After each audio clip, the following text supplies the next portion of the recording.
Hey guys, it is Ryan. I'm not sure if you know this about me, but I'm a bit of a fun fanatic when I can. I like to work, but I like fun too. It's a thing. And now the truth is out there. I can tell you about my favorite place to have fun. Chumba Casino. They have hundreds of social casino style games to choose from with new games released each week. You can play for free anytime, anywhere. And each day brings a new chance to collect daily bonuses. So join me in the fun. Sign up now at ChumbaCasino.com. No purchase necessary. VGW Group. Void where prohibited by law. See terms and conditions. 18+.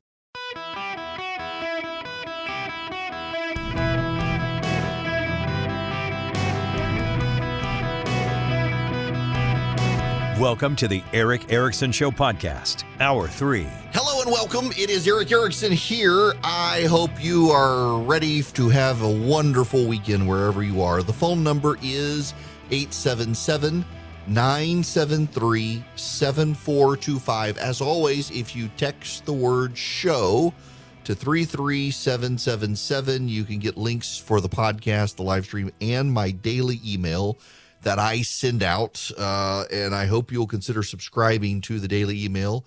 And if you're subscribed to the recipe list, you text the word recipe, singular, to 33777. You got the pork belly burn-in recipe. It takes 3.5 hours, and it is delicious. I got to move on. I actually want to shift gears a little bit because there's a lot of other stuff to talk about, but I need to have a talk with myself, I guess. I actually want to revisit something from yesterday. Yesterday, I had a listener call in and said, can you give us some hope? And she's a little bit aggravated because she and some friends are being made to feel like they are the bad guys because they're doing something that is popular but is made to look unpopular. They are fighting to get age-inappropriate books out of local libraries where they're not appropriate. And, of course, they're being called book banners and the like. They're not trying to ban the books. They're trying to get them out of accessible to age groups where they're not appropriate. One of the women actually began to read from one of the books at a local school board meeting, and the school board silenced her because of what she was reading. And if it's not readable in front of a school board, why do you want your kids to read it? And some areas of the country are fine with it. Some areas, including the area these ladies are at, is not. But they're despairing a little bit because the media treats them as the bad guys, the local progressives treat them as the bad guys, the local school bureaucrats treat them as the bad guys, even as other parents have their back. It gets a little bit frustrating sometimes. I want to spend a few more minutes on hope. Now, you should know one of the things that has happened is several people have emailed me and wished I would do it in one way or another way and had talked about it in a different way, and I'm not going to even entertain that. I felt like I had more to say, but I ran out the clock yesterday. But yeah, it's always a interesting phenomenon to me of people who suggest that they could do something better than me, and if they could, it would be their microphone and not mine. But it's mine. Because I actually am really good at what I do, and there's an objective metric called ratings that you can see, and guess who people listen to on the radio? Me, because if I had bad ratings, I wouldn't be in this particular position. And that's not me boasting. It's me trying to remind people that though sometimes you may not like what I do, there actually is a method to the madness. And my method to all the madness of the world right now is I want to spend a little more time on this topic because I felt like something else needed to be said yesterday and I couldn't get to it because of the clock. So I want to now. So I hope the ladies are still listening because I'm sure they continue to be discouraged in some way. When you and I think about hope, when we use the word hope, I hope it rains today. What we're really saying is we wish it would rain today. Our desire is something. And that's what hope is in the common vernacular. You know, in Scripture, particularly in the book of Hebrews. We don't know who wrote Hebrews. For the longest time, people assumed it was Paul, but it wasn't Paul. We don't know who wrote it. When that book in the Bible talks about hope, you know what it actually is talking about? It's talking about profound certainty. Profound certainty. So for a Christian to talk about the resurrection, what they actually mean is that their hope is not in the resurrection. It's that they have profound certainty of the resurrection. Now, why do they have profound certainty of the resurrection? Well, though they live by faith, their faith is grounded in eyewitness accounts and documentary evidence that some would dismiss and belittle. But if you are a Christian, you put your faith in those eyewitnesses. You put your faith in the people who saw it. You put your faith in John and Peter, in Paul and the like. You've got profound certainty that this event will happen. You feel it in your life. You feel the transforming effect of it in your life. You put your faith in Christ, and he has a profound effect on you. You are regenerated. You feel it. You know it in ways sometimes you struggle to describe. And therefore, you have profound certainty in the resurrection. You have hope in, as the Bible says, but it means profound certainty. We, in our general common vernacular, we don't mean we have profound certainty when we ask for hope. But when you ask for hope or encouragement, what you really are asking for is give me some certainty that I am on the right path. You want hope in something. You're looking for something that gives you encouragement. So there are a lot of you out there right now who are frustrated with the country. You may see the polling decline and you think, well, this red wave was building and now it's going away and will we be rid of the Democrats? Where schools, some of them, not in this state, Georgia, where I am, but in others, are looking at wanting to close back down or bring back masks or find some excuse to degrade the quality of education. You see cultural progressivism rampant in the country. You see it on the big screen and the small. You see it in Washington. You see it with this administration. And you are frustrated. And there are a couple of things I want to tell you here. And I want to talk about two friends of mine, conversations I've had in recent weeks. They were the exact same conversation with two different people. But they were over the exact same thing, that they are in despair about the state of the country, and they have recognized their anxieties. And their anxieties are about the future of the country. They worry about their children. They worry about their families. They worry about themselves. They worry about this country feels like it isn't the country that they grew up in. What the heck is going on? And I gave them both the same advice, and it went in opposite directions for both of them. Same advice. One took it well, one took it not well. Now, it's not like I'm not friends with the one. He just got very huffy with me.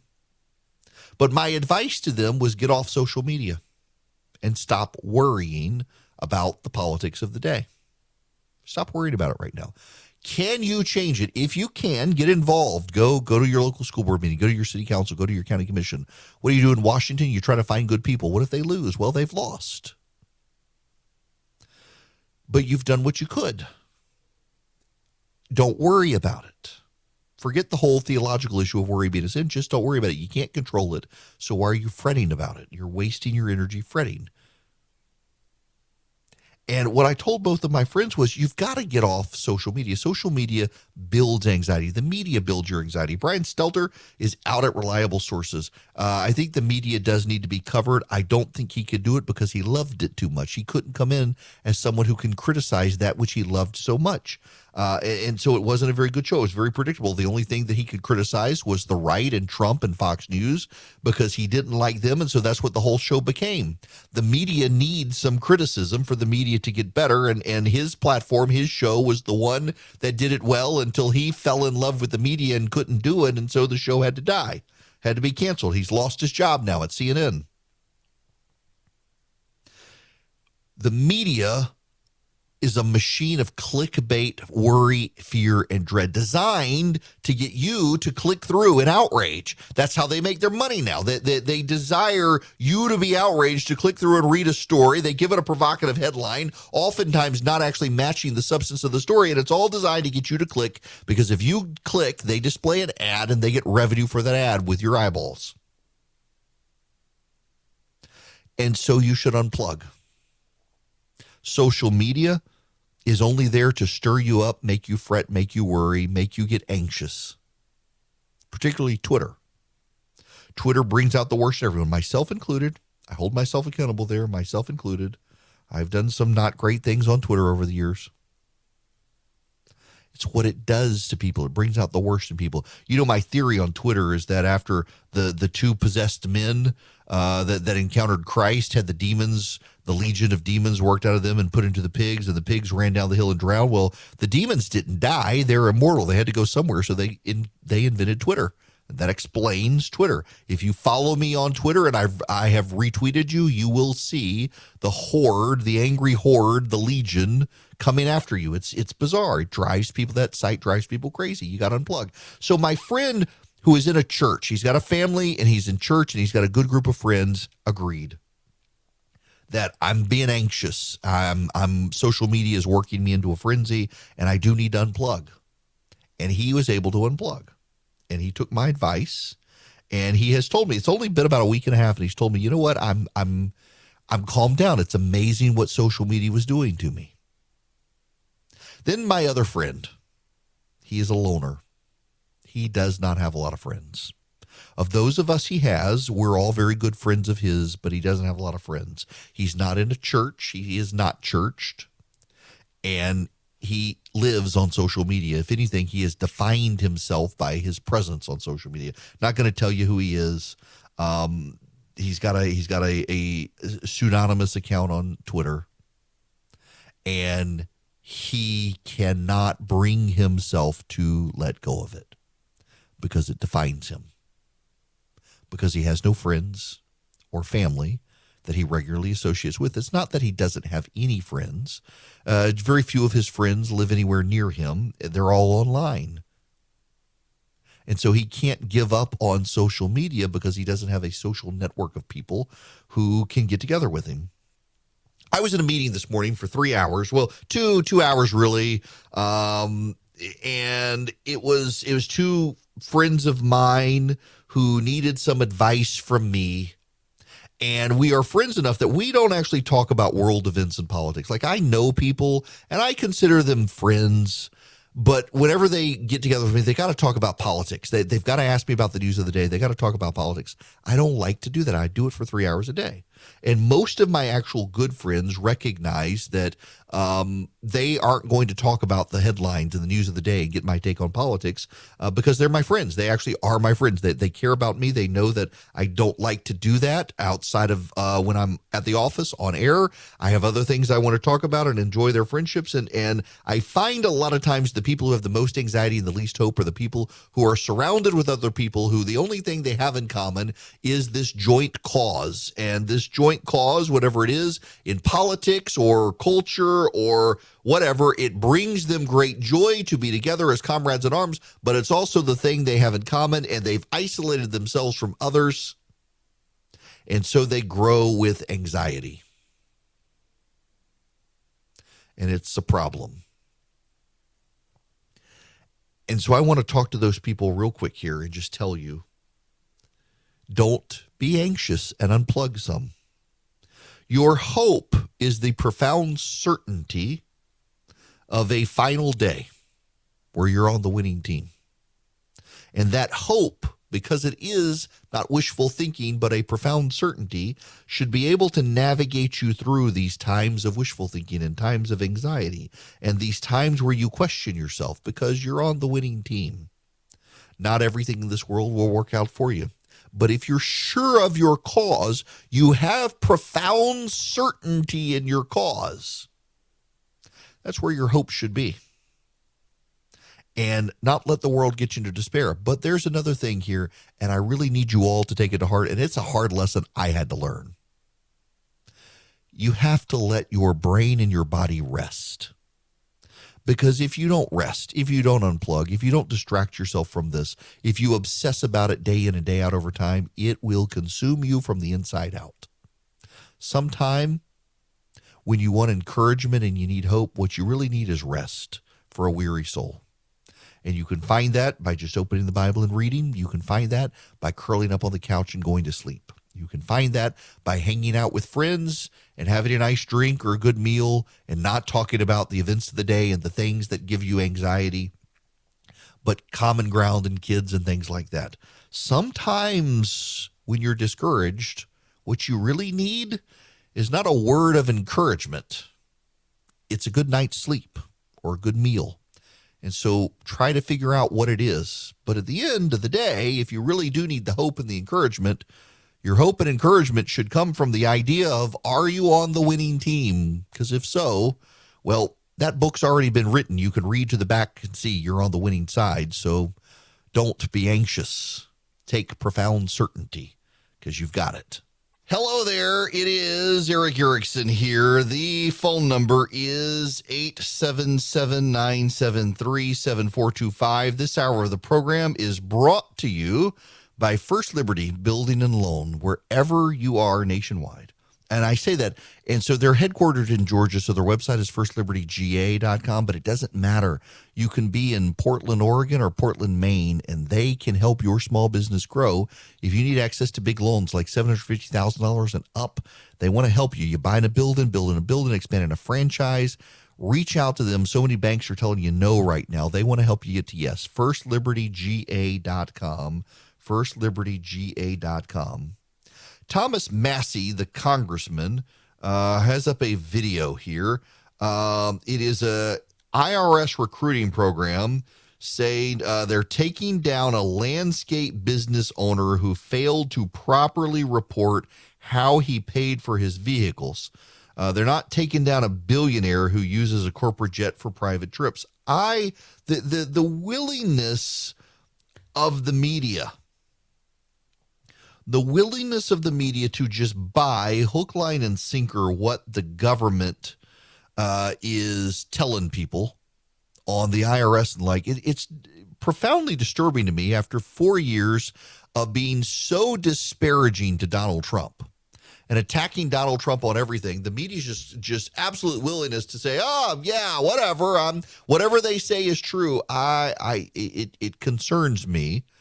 That they don't want to question the media if the Democrats are in charge of it. You know, they're coming after Marjorie Taylor Greene, who I'm a critic of, but I like this. She was on Tucker Carlson last night talking about a bill she's proposing to ban genital mutilation for minors. Listen to this. You know, I should have every single Republican co-sponsor, but unfortunately I don't yet. I only have 5 co-sponsors. I'm talking to all of my colleagues and urging them because, Tucker, let me tell you something. This is a referendum on the Republican Party. When we take back the majority, if the American people elect us, we have a lot of work to do. Not only do we need to impeach Merrick Garland, we need to clean out the corrupt FBI. We need to hold the Democrats accountable and defund all of their climate garbage, 87,000 IRS army. But there's one thing that we have got to do, and we're not even a party worth deserving of the American people's votes if we cannot protect children from this horrific child abuse and create this to be a felony. Because this practice has to end. It's the kind of things nightmares are made of, and these are monsters under kids' beds that are doing these horrific things to them. Good for her.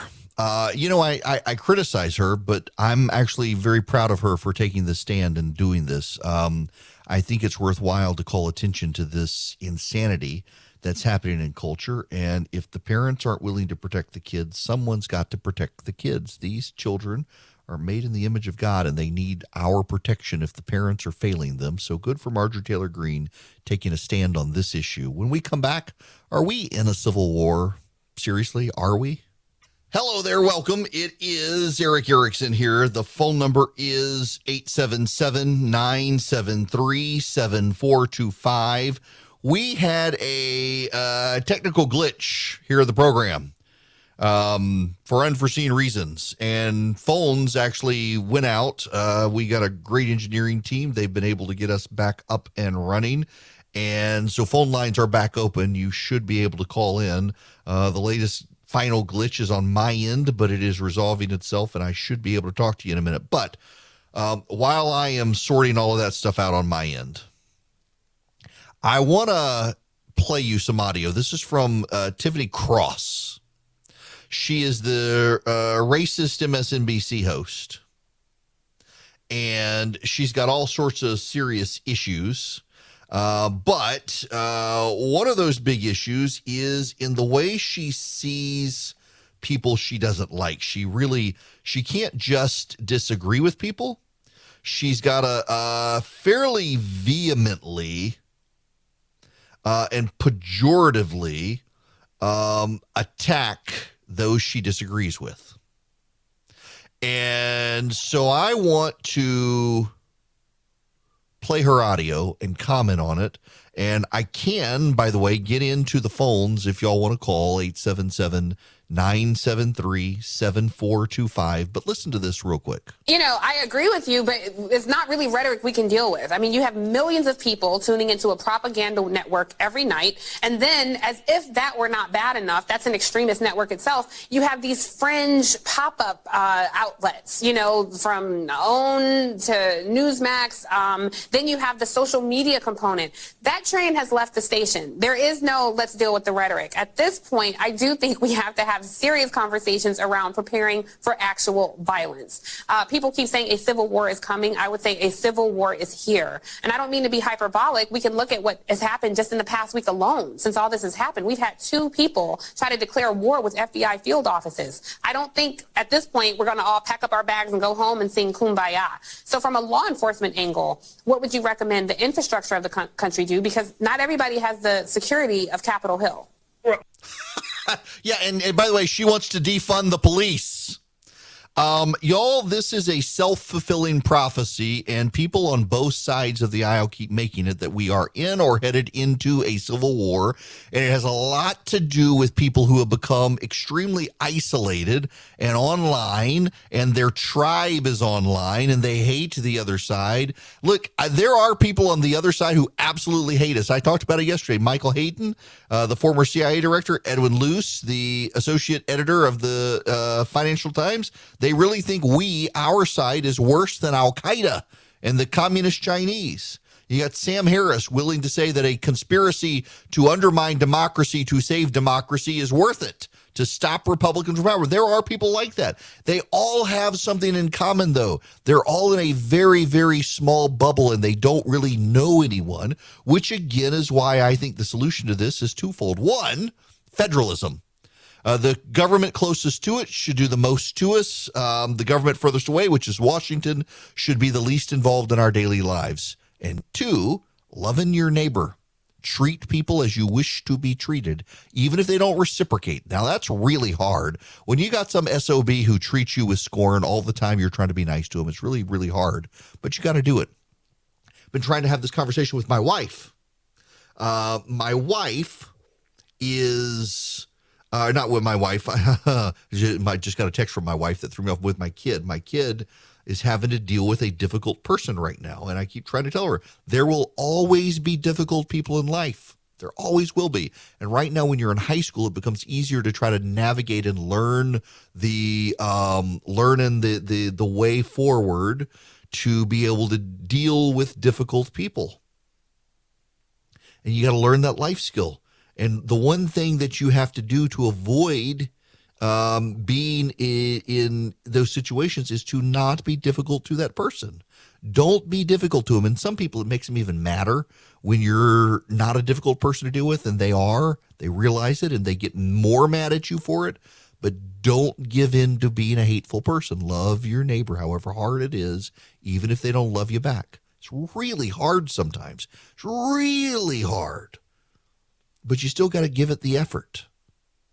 And if we all did that, or even some of us did that, if you and I did that, we would slowly begin to improve the world around us and maybe inspire a few more people. And over time, things begin to fix themselves. I mean, this was the advice in Jeremiah to the exiles of Israel in Babylon is seek the welfare of the city in which you live. And Jesus said the new rule is to love your neighbor as yourself, to do to people what you want them to do, not to refrain from doing things to them you don't want them to do to you, but to actively go out and do nice things for people even when they hate you and don't reciprocate.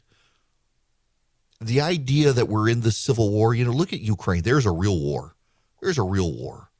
Tiffany Cross can say this stuff from the comfort of her security-protected MSNBC enclave and groupthink. In the real world, outside of social media and hyperpartisanship, people tend to like each other even if they disagree on politics. It's only the hyper-online and the hyper-obsessed and the hyper-partisans who hate other people. And don't be like those people. Politics cannot be the be-all, end-all of your life. And if it is, you really need to rethink your life. If you are obsessed at all times with politics in Washington, you're going to be a malcontented soul. Why? Because you're making it an idol, and it's an idol that's going to let you down. Now, to the phones we go. 877-973-7425. Alan, if I can get you fired up here, Alan, you're going to be up next on the show. Welcome. Thanks for having me on, and I always enjoy listening. Only on rare occasion do I disagree with you, but I always enjoy it. One key point, or not a disagreement, but some things that come to me. You made you weren't fond of Marjorie Taylor Greene and or Donald Trump, but the reason that they have a base and traction as unpolished and lack of finesse as they have within themselves, the reason they have traction is they are willing to fight, and they have a pretty good insight into what reality is in many respects. We're at war right now with China, and for years and years and years, they've been playing the art of war game on us and using our, for lack of better words, our good nature and our blind spots and capitalism against us. And we're having to face and deal with it. And then you take social issues. Okay, what goes on between two men and two women behind closed doors? Well, that's their business. They're tax-paying citizens, and that's not an area that I should have my nose anywhere near. At the same time, their leadership uses ends to justify the means and is very cunning and manipulative. They're very good at playing us against ourselves, and in so doing, challenging our moral authority to pull out the very best of us. We are at war within our country. But one thing that gives me hope over time, over a long period of time, is that this has to come to the surface so it can be seen and healed again, or shift our awareness to a higher consciousness in how we look at things, like the Civil War. The Civil War 140 years ago. Some odd years ago, yeah. I mean, it was deeply painful, and I mean, there's no way to pretty that up, except things slowly got better. But you can't force change so much as raise consciousness, and we evolve over time. You're right, and listen, as much as I have been and will continue to be critical of a Marjorie Taylor Greene or a Donald Trump when I disagree with them, I still recognize that they resonate with a lot of people because they are willing. You hear it all the time. They fight. That's the thing you hear. They fight. And clearly people on the right view the left as an existential threat. And I totally understand why. When you got a fire chief who can lose his job for writing a Bible study for his church, or a fire chaplain who can lose his job for writing on his own personal website that he doesn't think boys should be in girls' sports, and he loses his job, well, I totally understand. People on the right view the left as an existential threat. Problem, however, is that though you may view them that way, you still have to love them even if they don't love you. And I think we need to find people who can fight smarter. If you just go out there and you're throwing punches in every direction, at some point someone's going to knock you out. You got to be able to fight strategically and smartly, and being able to not recognize what should be a fight and what shouldn't is something I think the right used to do very good at and lost its way. If every single hill is a hill to die on, you're just going to die. Some hills are not hills to die on. Some hills are places where you can find and manage and bolster and build bulwarks, and some you actually have to stand and fight. And at this point, the GOP just wants to fight everywhere, and you get exhausted and you get beat because you're not strategic about it. We've got to be strategic in how we fight. I'm not saying don't fight. I'm just saying pick your battles. Now, back to the phones. If I can go back to the phones. Jeff, there you are. Let's see. Can I fire you up here? Jeff, welcome to the show. How are you? Thank you, Eric, for taking my call, man. I wanted to say that when you take a well-deserved vacation, it's almost like a depressing point to make it through the week without having you there. Now, I'm not taking anything away from your guest hosts because they're all awesome too. Let me just say, I actually spend some time to try to find good guest hosts because I know there are some people in radio who have like the worst guest hosts, so that you're begging for the host to come back. I'd at least like to leave you guys with someone who can be entertaining. Yeah, well, actually, they're doing a pretty good job, but I always look forward to Monday. Well, thank you. When you have to take off, and prayers to you and your family, particularly your wife. So what I'd like to do is make a point and then ask a question in light of the midterms coming up and the potential 2024 issues. My point is with the tribalism that I think you coined that term wonderfully. The divisiveness and the direction of tribalism that we are going toward, and the fact that the potential for rhinos this October becoming more and more divisive. The question is, what's your thoughts and feeling on a convention of states? Because several factors. We're never going to see term limits because the people that have to vote for term limits it's self-serving, are the ones that actually benefit from it. I like the Pelosi's and the millionaires that really didn't have a lot of income when they became part of Congress, and now they're leaving 20, 30 years later as multimillionaires. So I'd like to find out your thoughts on the convention of states. Yeah, okay. So I'll be very honest with you, Jeff. I was for a good long while very hesitant, even as I had friends who were big advocates of a convention of the states for this reason. We got the Articles of Confederation, and they were supposed to be revised. And when the Constitutional Convention sat down as a convention to revise the Articles of Confederation, they came up with the Constitution. And who's to say you get a bunch of people in a room and they decide, well, you know what, forget these actual amendments to the Constitution. Let's do a whole new Constitution. And the process gets hijacked by the left. Well, we could be in a very bad state. But it takes 3/4 of the states to agree to amendments. And if the de facto parameter is these things must be passed within 5 years and they don't get passed, well, then they go away. I don't know at this point that we need to shy away from having a convention of the states where 2/3 of the states say, let's get together and see if we can come up with some stuff. What I would prefer as the appropriate solution is let's offer up the amendments first and get those states together. Can we get 2/3 of the states to agree on some particular amendments to the Constitution that they get together and refine? Because I do think one of the skeptical things is if you get a convention of the states and the agenda is defined and you're only here to consider these things, can they be bound by that agenda? And I don't know the answer to that, and I don't think anyone does. It depends on what 5 members of the Supreme Court say. But I suspect you could say, here's the agenda. Here are the 5 things we want to consider. Now let's go refine them. Okay, we've refined them. Let's see now, can we get 3/4 of the states to go along? I think you got to restrain the Commerce Clause. I think you got to term limit Congress. And there are probably several other things in there that we need to do. Certainly, we need to restrain and clarify that Article 1, Section 8 has to be read very narrowly, that those are the powers of Congress and everything else has to be a state power. There are some good paths forward on this. Might as well give it a try.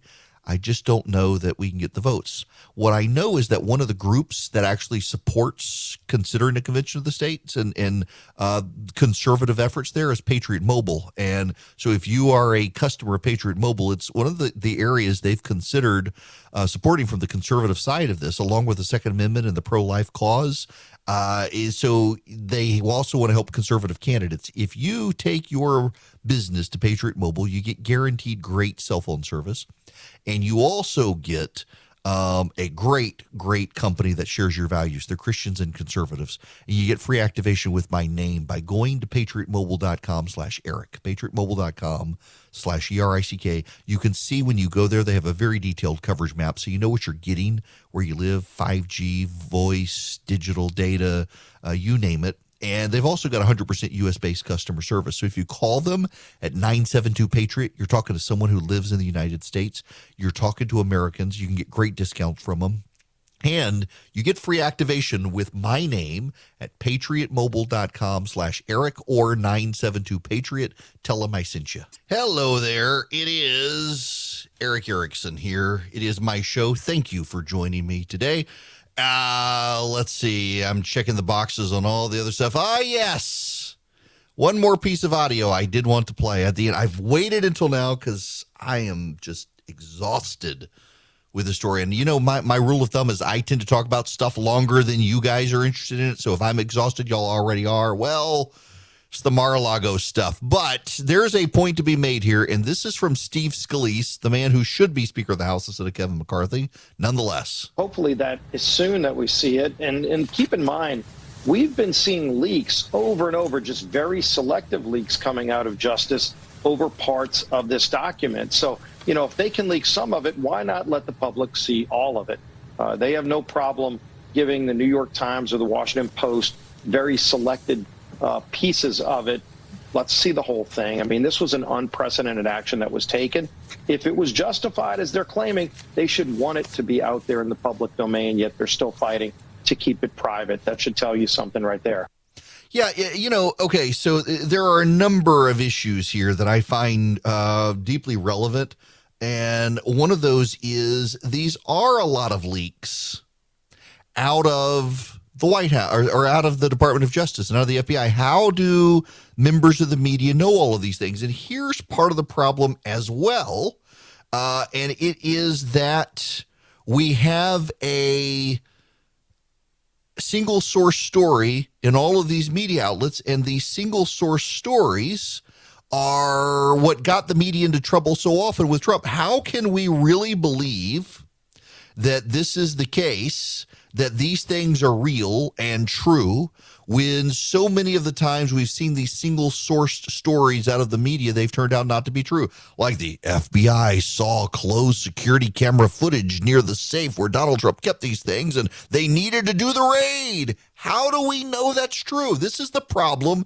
The media destroyed its credibility a long time ago in these sorts of single source stories with Trump, where they had to walk him back.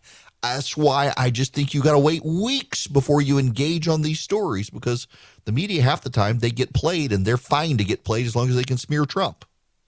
With Lucky Land Slots, you can get lucky just about anywhere. Dearly beloved, we are gathered here today to... Has anyone seen the bride and groom?